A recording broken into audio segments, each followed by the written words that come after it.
Sil kept making mean comments about my husband because he chose to stay home and take care of our family instead of working. I got really upset and told everyone at her wedding dinner how Jason had supported their whole family during tough times. Let me give you some background. I'm 28 years old and my husband Jason is 29.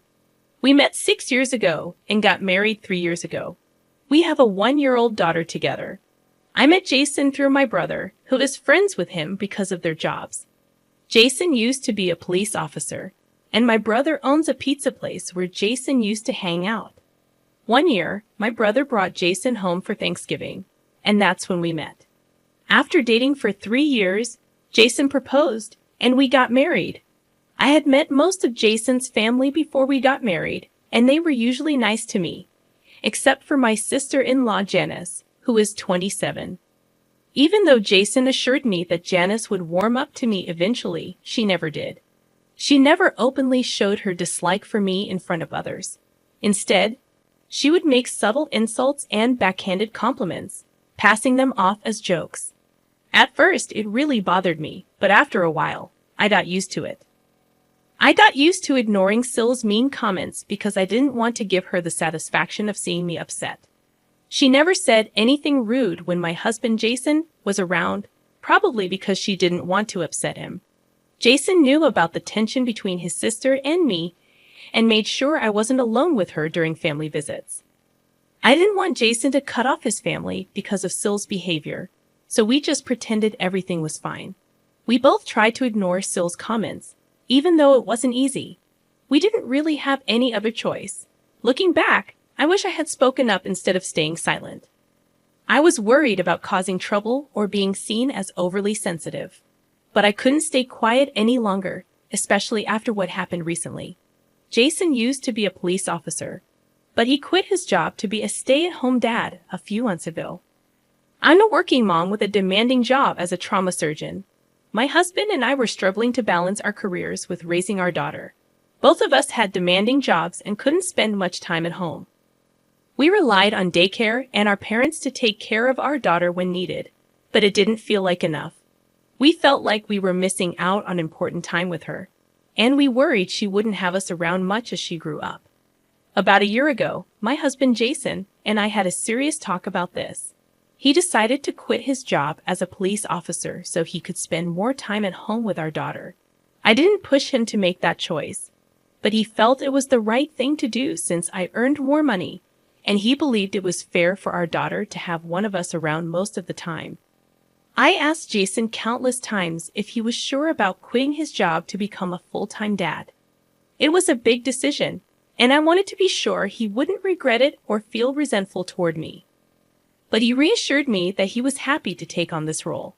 Even though he loved being a cop, he seemed genuinely content spending his days taking care of our daughter and managing the household. We talked about it recently, and he admitted that it was a bit challenging at first to adjust to being a stay-at-home dad after working for so long. But over time, he found it easier, especially because he could spend quality time with our daughter. He's really happy with how things have turned out. He used to dream of being a cop, but now his biggest dream is being a father, and I think that's pretty amazing. However, Jason's family doesn't see any beauty in our situation. I probably should have expected this, considering they're pretty traditional. While they allow women to work, there's a catch. They don't allow men to work at home. None of the men in Jason's family do household chores because they think it's beneath them. So the women end up doing both their jobs and the household work, or they're pressured to quit their jobs altogether, like my mother-in-law did. What's even crazier is that they don't see anything wrong with this setup. They think it's perfectly fine. Jason and I have talked about this, and we both agree it's a backward way of thinking. But we've never brought it up with his family because they just come up with excuses to justify their beliefs, and we didn't want to get into arguments with them. If they're happy living their lives that way, who are we to judge them? Thankfully, we found a different path for ourselves. Jason and I have always divided our responsibilities equally, and sometimes he even does more household chores if I have to work late. Now, with him staying at home full-time, He's taking care of everything at home while I focus on my job to support us. We believe that as long as we're all happy and healthy, and there's food on the table, it doesn't matter who does what. However, his parents and sister strongly disagree with this. They're upset with Jason for quitting his job and staying home with our daughter. They think it makes him less of a man or something, and they've been arguing with him about it for months. I tried to step in at first, but his parents made it clear that my involvement would only make things worse. Jason didn't want me to defend him either because he didn't want to drag me into the conflict. So I decided to stay out of their way. It took them a while, but eventually they accepted our new arrangement and stopped bringing it up. It probably helped that they had other things to focus on, like Janice getting engaged. Her boyfriend, Harry, proposed after they'd been together for 2 years. Everyone was so caught up in the excitement of the engagement that they pretty much forgot about Jason's situation for a while. We were grateful for the distraction because it meant we didn't have to deal with any arguments from his family about Jason staying home. It seemed like everything had blown over, and we wouldn't have to hear about traditional gender roles again.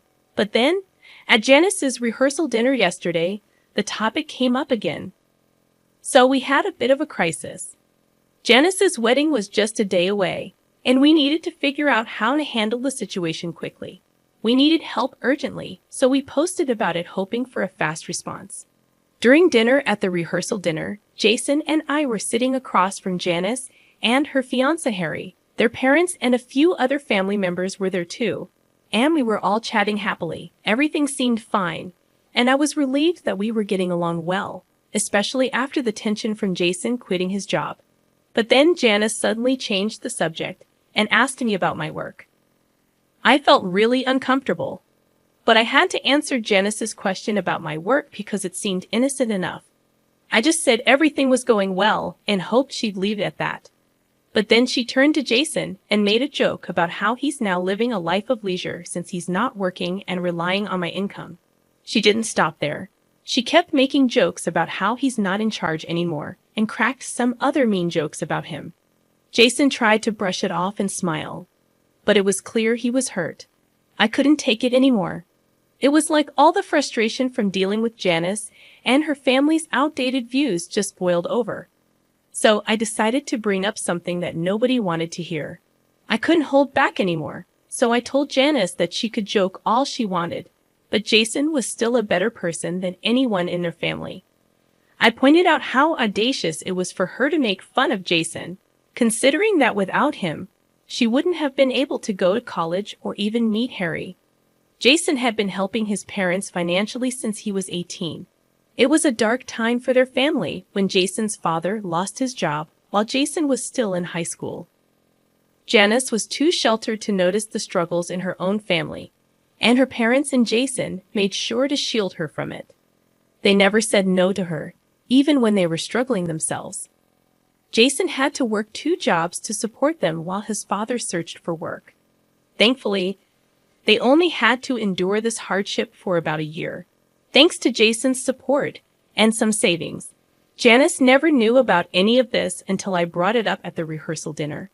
She was shocked, and so was everyone else, because this secret had been kept for almost a decade. Nobody was supposed to talk about it because they didn't want Janice to find out. But after all those years, I finally brought it up, and now she knew exactly how much she owed to her brother. She had no right to make fun of him or put him down. Everyone else might have kept quiet to protect her, especially Jason, but I couldn't stand by silently. After I spoke up, there was just silence at the table. After a moment, Jason and I left, and we walked back to our hotel room without saying a word. Even when we got there, we didn't discuss what had happened at dinner.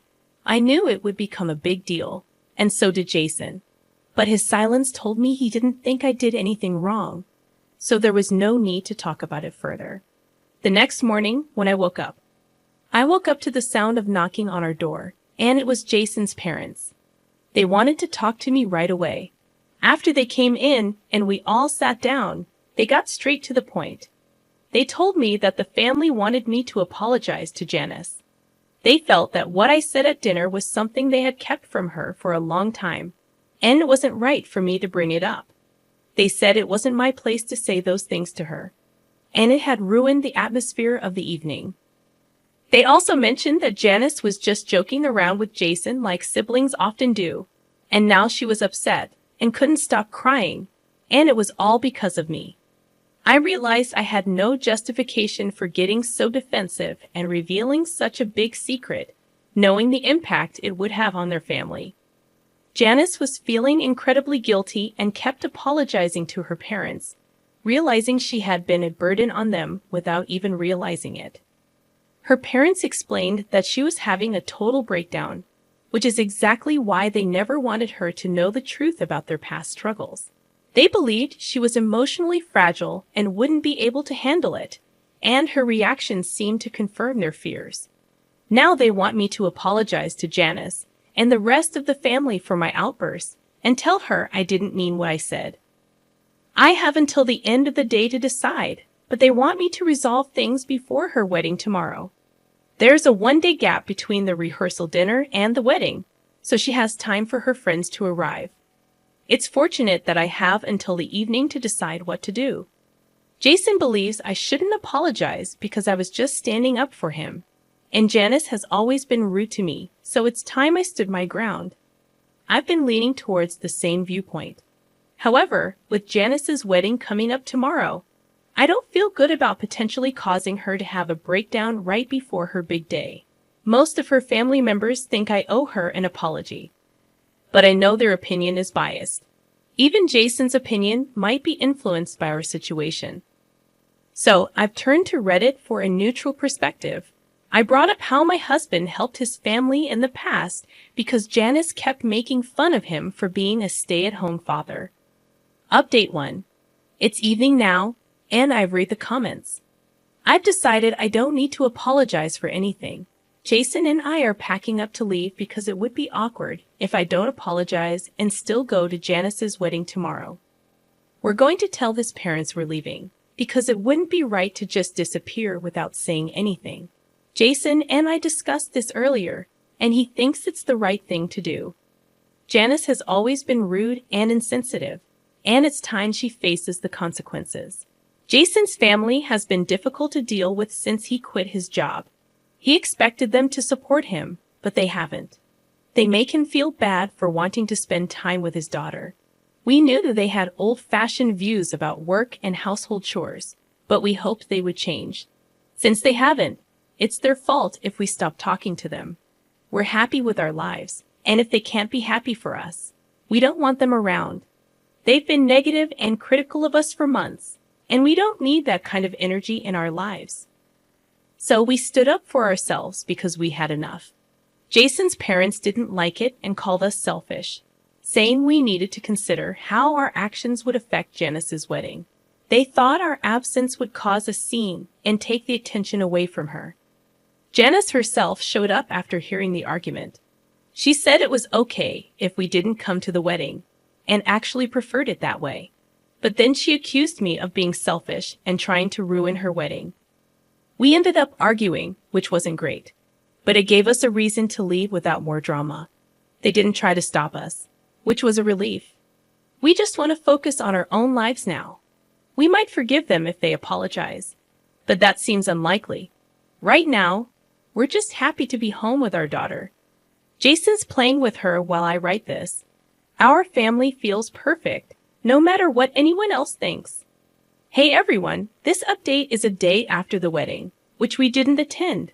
Apparently, there was a lot of talk about us, mainly from Janice herself. It's funny because her parents were worried our absence would make the day about us. But Janice made it about us anyway. She told distant relatives about our argument, making a big deal out of it. Some people are reaching out to Jason for details, wanting to be part of the drama. We're staying out of it and being vague in our responses.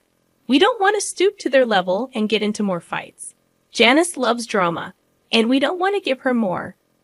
We're ignoring everyone and trying to take the high road, even though they talked about us behind our backs.